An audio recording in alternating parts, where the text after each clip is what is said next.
Have you ever driven home early after a 55-hour shift to come home and slap up your significant other for packing soy milk in your lunchbox? I have. Have you ever pulled out the 12 gauge on your uncle brother for taking the last piece of Jack Link's pork tender bites? I have.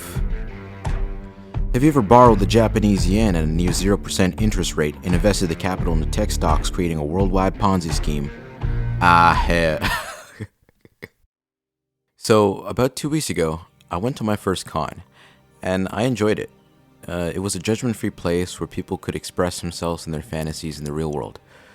But after a while, it kind of got me thinking, what happens when we allow these fantasies to disrupt our everyday lives? For a very long time, I suffered from maladaptive daydreaming, which in short is intensive, immersive fantasies that disrupt your daily life. I'm sure most people have experienced some form of fantasization in their life, but when it starts to become an everyday thing and distracts you from what you actually need to do, that's when it becomes a problem. There are a wide range of causes like trauma, loneliness, or in extreme cases, some underlying mental health condition. Although I don't think you should lean to that as an explanation, I want to go ahead and cover some things that might be feeding into your daydreaming addiction and see if I can come up with some solutions from my own experience. These might be a little niche just because it's coming from me, but we'll take a shot at it. Now, the first thing I want to talk about is Escapist Media. These are highly fantasized forms of media such as anime, video games, and really aesthetically pleasing movies that are usually fantasy. And I know I'm being kind of a hypocrite here because I'm playing Skyrim, but we're going to talk about it anyways. So let's start with anime, and more specifically, a rising genre called isekai. I'm wondering if you've noticed this trend. In the past, anime protagonists would constantly eat shit and have to overcome that through hard work and dedication, which could take entire arcs. Like think Goku, Yusuke, Edward, Gong, Naruto. Naruto would be like, I'm gonna be Hokage, and everyone would be like, no, you're not, little nigger. Before there was resistance, and despite the fantasy aspect, there was a hint of realism to these characters' development. They had to play with the cards they were dealt and work to make their situations better. Now it's, I just worked a regular boring dead-end job and I woke up and now I'm God with a harem of 10. You see what I mean?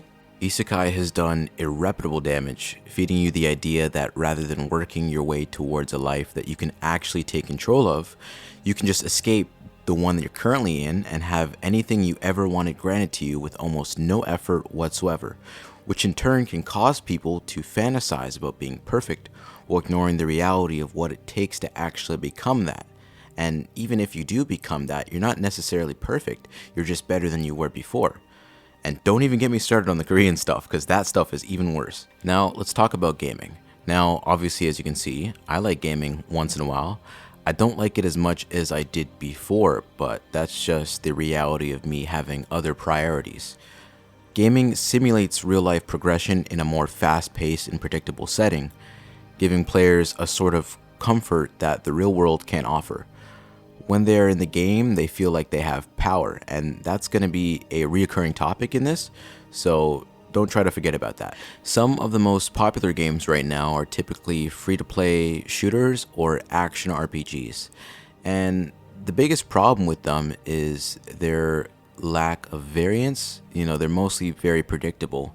And even when they're not, you can kind of always just search up how to beat this boss or get this one item or get this quest.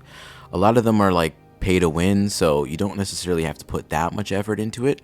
And then even when you do put a little bit of effort into the game, it's never really close to real life, and you're always more powerful than what you would be in real life. And as for movies, I actually think movies are getting a little bit better with all of these independent studios releasing a lot of unique stuff.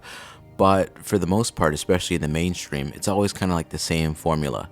Super dolled up, flawless people kind of doing this uphill battle with next to no resistance whatsoever in kind of like this highlight reel kind of montage of a movie, which doesn't necessarily capture the nuance of everyday life, like doing your taxes or going to the gym or driving or any of the boring stuff you actually have to do in between getting to where you are now and getting to the place you want to be, which kind of just feeds into people and tells them that, yeah, you can just live your life like this highlight reel of a movie. and you don't need to necessarily worry about what's happening in between. And then when people actually experience the in-between, they disassociate because they're so used to the novelty of the media they've been consuming that they don't know what to do when faced with the actual reality of real life. And speaking of novelty, this next one is probably, actually not probably, it is the most damaging thing on this list: adult content. This stuff has you constantly seeking novelty, and when that novelty seeking gets to the point where real life is not as stimulating as what you were watching, you start to disassociate and start to imagine being in those scenes that you're watching or those videos/pictures. And you'll find that when you get so deep into the rabbit hole, you're almost like a zombie and you constantly drift off and find it hard to connect with people. You start to find something lustful out of everything you see, and then you start to imagine all these things in your head. And then you think about reenacting these scenes that you saw of other people, but not only are you in your head and thinking of these, you're living out your desires through other people. You're in your head imagining other people's pleasure. Now, if you were to ask me to describe that in one word, I think it starts with a C and ends with a K. Now, speaking of living your life through other people, if you haven't gone completely hermit like I have, chances are every single day you come across highly stylized and edited photos and videos showing only the best angles. Everything's on beat, there's no flaws whatsoever, everything is perfect, people living in the perfect little world, doing their perfect little things. I can't even listen to some music because it puts me back into a daydream. Like, I'll be driving and commuting, and if a certain like TikTok song comes on, I'll think I'm saving like 1 million people from like an asteroid or something like that. And what you're really seeing are just these people's highlight reels, but you can't even tell the difference because some people are posting things like daily, and like you need to realize that they're probably posting the best moment they had of that day, and since you're constantly seeing all that, you see no flaws whatsoever. And that constant consumption of content like that starts to affect your actual identity, because now you're drawing your sense of control and validation from what's going on in your head rather than your accomplishments in real life, if you have any. And what this does is, as you continue to daydream and fantasize about things in this idealistic world, your expectations start to slip away from realism, and then you begin to get frustrated because realism cannot live up to your expectations because they're so highly romanticized in the first place that it doesn't even make sense. For example, let's say you start a sport and you're consuming all this like highly romanticized content.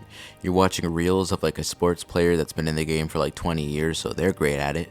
You're watching all this anime, you're watching movies and stuff like that, and you become so into your head that in your head you've imagined yourself as like the greatest player of this sport ever.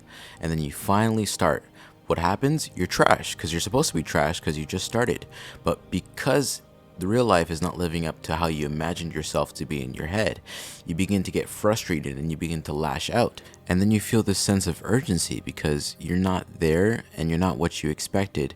So you feel like you have to rush to get where you want to be. But all that does is cause burnout and more frustration. Now, for me personally, the best solutions that worked for me was first being mindful, actually trying to be aware when you're slipping away and catching that at the moment and grounding yourself back into reality. Then setting incremental goals for yourself rather than trying to immediately achieve like the perfect scenario whatsoever.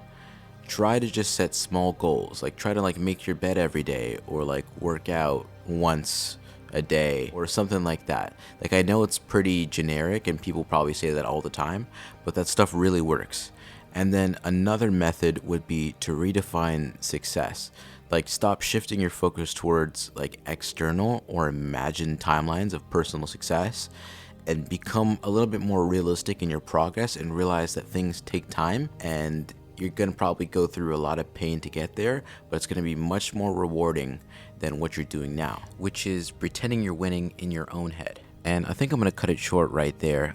If I were to tell you any one thing as a lesson, it'd probably be that life sucks, but that's okay. That's just the way it is, and it will gradually get better so long as you ground yourself and work towards what you need to be working towards. All right, later.